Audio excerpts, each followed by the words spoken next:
সালামু আলাইকুম রহমতুল্লাহ। সুপ্রিয় দর্শক শ্রোতা, আমরা যে নির্বাচন কেন্দ্রিক কিছু ভিডিও করার কথা, আজকে এর দ্বিতীয় পর্ব। এই দ্বিতীয় পর্বে আমরা আলোচনা করব কেন আপনি হা ভোট দিবেন গণভোটে। আমরা এর কিছু ঐতিহাসিক প্রেক্ষাপট সহ খুবই সংক্ষেপে বর্তমান বাস্তবতার প্রেক্ষিতে কেন হা ভোট জরুরি এই বিষয়ে আমরা আজকে কথা বলার চেষ্টা করব। Let's start. আপনাদের নিশ্চয়ই মনে থাকার কথা যে 1990 সালের স্বৈরাচারী এরশাদ সরকার পতনের পর তিন দলীয় একটি রূপরেখা গঠন করা হয়েছিল এবং 1991 সালে নির্বাচিত সরকার সেই 3 দলীয় রূপরেখাকে ডাস্টবিনে ফেলে দিয়েছিল, সেটা ভঙ্গ করেছে বা বাস্তবায়ন করেনি। 1991 সালের যে তৎকালীন তত্ত্বাবধায়ক সরকার, যেটা শাহাবুদ্দিন আহমেদের নেতৃত্বে গঠিত হয়েছিল, তিনি 29টি সংস্কার একটা প্রস্তাবনা দিয়েছিলেন।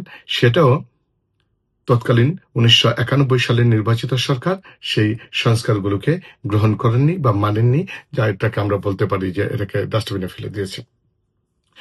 এরই ধারাবাহিকতায় 2001 সালে যখন লতিফুর রহমানের নেতৃত্বে যে তত্ত্বাবধায়ক সরকার গঠিত হয়েছিল, একটি স্বাধীন, অবাধ, সুষ্ঠু নির্বাচন অনুষ্ঠান হলো।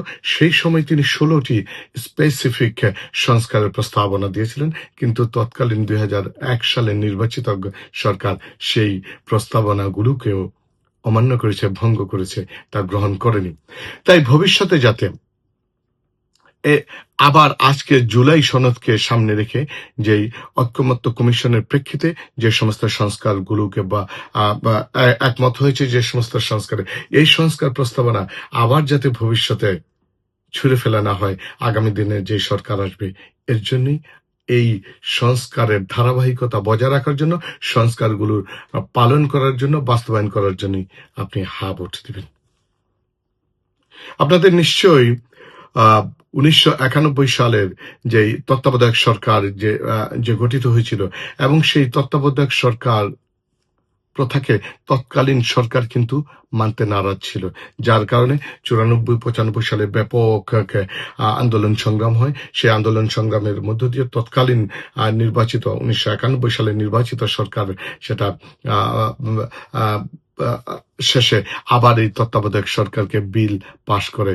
এবং এই যে তত্ত্বাবধায়ক সরকার নিয়ে বারবার যে সিনেমিনি হয়, খেলা হয়, নাটক হয়, যাতে ভবিষ্যতে তত্ত্বাবধায়ক সরকার নিয়ে আর কোনরূপ কোশ্চেন না হয়, কোনরূপ নাটক না হয়, কোনরূপ ব্যত্যয় না ঘটে, এর জন্যই আপনি হা ভোট দিবেন। বিশেষ করে তত্ত্বাবধায়ক সরকার এবং স্বাধীন নির্বাচন কমিশন এবং স্বাধীনভাবে পিএসসি গঠনের ক্ষেত্রে আপনি হা ভোট দিবেন। আপনাদের 1994 সালে মাগুরা নির্বাচনের কথা নিশ্চয়ই মনে রয়েছে। সেই নির্বাচনে তৎকালীন নির্বাচিত সরকারের মন্ত্রীরা ন্যাক্কারজনকভাবে মাঠে নেমেছিল নির্বাচনী আচরণ বিধিকে লঙ্ঘন করে, এবং ব্যাপক কারচুপি হয়েছিল। ঠিক একইভাবে 2014 সালে রাতে বিনা ভোটে 154 জন এমপি নির্বাচিত হয়েছিল। 2018 সালে তাহাজ্জুদের নির্বাচন বা রাতে নির্বাচন হয়েছিল, এবং 2024 সালে ডামি নির্বাচন হলো। এই যে নির্বাচন নিয়ে যে ধরনের কারচুপি হয়, বারবার নির্বাচন নিয়ে সেমিনার হয়, যাতে এই নির্বাচন নিয়ে এরকমটা না হয়, এবং নির্বাচন কমিশন যাতে স্বাধীনভাবে কাজ করতে পারে এবং মেরুদণ্ড সোজা করে যাতে কাজ করতে পারে, স্বাধীন নির্বাচন কমিশন এবং শক্তিশালী নির্বাচন কমিশন গঠন করার জন্যই আপনি হা ভোট দিবেন। 2004 সালে 14তম সংশোধনীর মাধ্যমে বিচারপতিদেরকে বয়স বৃদ্ধি করার একটা হীন প্রচেষ্টা করা হয়, যার মাধ্যমে নিজ দলীয় বিচারকদের মাধ্যমে তত্ত্বাবধায়ক সরকার গঠনের একটা অপপ্রচেষ্টা চালানো হয়েছিল। তাই কোনো নির্বাচিত সরকার এবং সরকারি দল যাতে নিজেদের প্রয়োজন মতো আইন তৈরি করে, সংবিধান সংশোধন করে এবং নিজেদের ইচ্ছা মতো সেই সংবিধানকে কাজে লাগাতে যাতে না পারে, এর জন্যই আপনি হা ভোট দিবেন। ভবিষ্যতে যাতে কোনো ফ্যাসিস্ট এবং স্বৈরাচারী সরকার গঠিত না হয়, যারা নিজের প্রয়োজনে আইনগুলোকে নিজের হাতে তুলে নিবে এবং নিজের প্রয়োজন মোতাবেক আইনগুলোকে তৈরি করবে, এই পথকে বন্ধ করার জন্য আপনি হা ভোট দিবেন। জুলাই বিপ্লবে যারা শহীদ হলো, যারা আহত হলো, নিহত হলো, পঙ্গুত্ব বরণ করলো, তাদের বিচারকে সুনির্দিষ্ট করার জন্য এবং বিচার প্রক্রিয়া চলমান রাখার জন্য, বিচার যাতে ন্যায় বিচার প্রতিষ্ঠা করা যায়, এর জন্য আপনি হা ভোট দেবেন।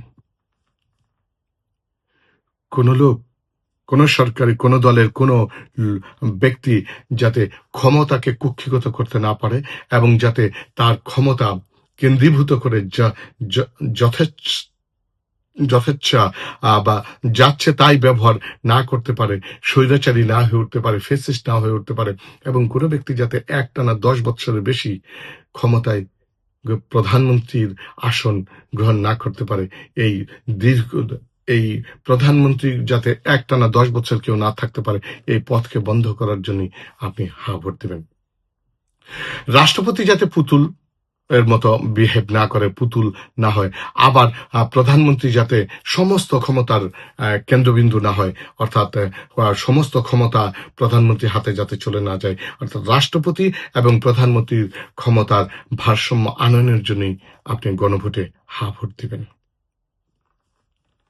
সরকার যাতে নিজেদের মতো বিচার বিভাগকে নিজেদের ইচ্ছায় ব্যবহার না করতে পারে, বিচার বিভাগের উপর যাতে খবরদারি না করতে পারে, এবং বিচার বিভাগের মাধ্যমে যাতে কোনো ফরমাইশি রায় না পেতে পারে, অর্থাৎ বিচার বিভাগের স্বাধীনতা যাতে ভুলুণ্ঠিত না হয়, অন্যদিকে বিচার বিভাগ যাতে স্বাধীনভাবে কাজ করতে পারে, এই স্বাধীন বিচার বিভাগ গঠনের জন্যই আপনি গণভোটে হা ভোট দিবেন।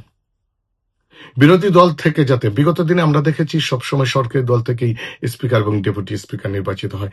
এবার ঐকমত্য কমিশনের মাধ্যমে যে নতুন আইডিয়া আসলো, বিরোধী দল থেকে ডেপুটি স্পিকার যাতে নির্বাচিত হয় এবং সংসদের গুরুত্বপূর্ণ কমিটিগুলোতে যাতে বিরোধী দলের ন্যায্যতার ভিত্তিতে তাদের উপস্থিতি থাকে এবং সভাপতির পদ পেতে পারে, এর জন্যই আপনি গণভোটে হা ভোট দেবেন।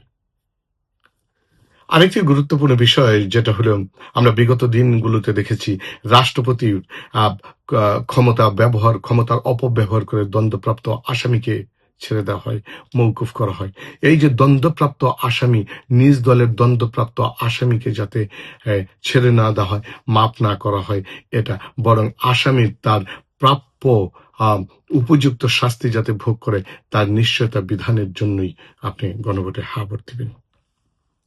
মানুষের মৌলিক চাহিদা, শিক্ষা, চিকিৎসা, বাসস্থান এর যাতে সুস্পষ্ট প্রতিফলন ঘটে এবং মানুষ যাতে তার মৌলিক অধিকার এবং চাহিদাগুলো বুঝে পেতে পারে, এর জন্য আপনি গণভোটে হা ভোট দিবেন। সরকারি সেবার স্বচ্ছতা ও জবাবদিহিতা নিশ্চিত করার জন্যই আপনি গণভোটে হা ভোট দিবেন। জুলাই সনদ বাস্তবায়ন, জুলাই অভ্যুত্থানের আকাঙ্ক্ষার প্রেক্ষিতে নতুন বাংলাদেশ বিনির্মাণের লক্ষ্যে আপনি গণভোটে হা ভোট দিবেন। নতুন কোন ফ্যাসিস্ট এবং স্বৈরাচারী যাতে বাংলাদেশে গুম, খুন, আয়নাঘর না করতে পারে এবং বাংলাদেশের অর্থনীতিকে পঙ্গু করে বিদেশে দেদারসে বানের মতো টাকা পাচার করতে না পারে, এই পথকে বন্ধ করার জন্য আপনি হা ভোট দিবেন। নতুন কোন সরকারি দল যাতে চাঁদাবাজ, টেন্ডারবাজ, ভূমি কাটা, জমি কাটা এবং মাদক সাম্রাজ্যের ব্যবসা যাতে লিপ্ত না হতে পারে, অর্থাৎ দায়িত্বশীল ভূমিকা যাতে একটি সরকারি দল করতে পারে, এর জন্যই আপনি হা ভোট দিবেন। পরিশেষ আরেকটি বিষয়, ভারতীয় আধিপত্যবাদ থেকে মুক্তির জন্য এবং সুস্পষ্ট এবং সুসংগঠিত পররাষ্ট্র নীতির জন্য, বিশেষ কোনো দেশের সাথে কোনো সম্পর্ক না করার জন্য, বরং বিদেশে আমাদের কোনো শত্রু নয়, সকলে আমাদের বন্ধু, এই নীতিতে পার্টিকুলার কোনো দেশের প্রতি অনুরক্ত না হয়ে স্বাধীনভাবে যাতে আমাদের সরকার কাজ করতে পারে, এর জন্যই আপনি গণভোটে হা ভোট দিবেন। আশা করি ছোট্ট ভিডিওর মাধ্যমে আমরা হা ভোটের প্রয়োজনীয়তা তুলে ধরতে পেরেছি এবং পরিশেষে সকল ভোটারদেরকে আমরা আহ্বান করব যে আগামী জাতীয় সংসদ নির্বাচনে সংসদের ভোটের পাশাপাশি আপনি গণভোটের হা ভোটকে বিজয়ী করবেন। সকলে ভালো থাকবেন, সুস্থ থাকবেন। আল্লাহ হাফেজ। আসসালামু আলাইকুম।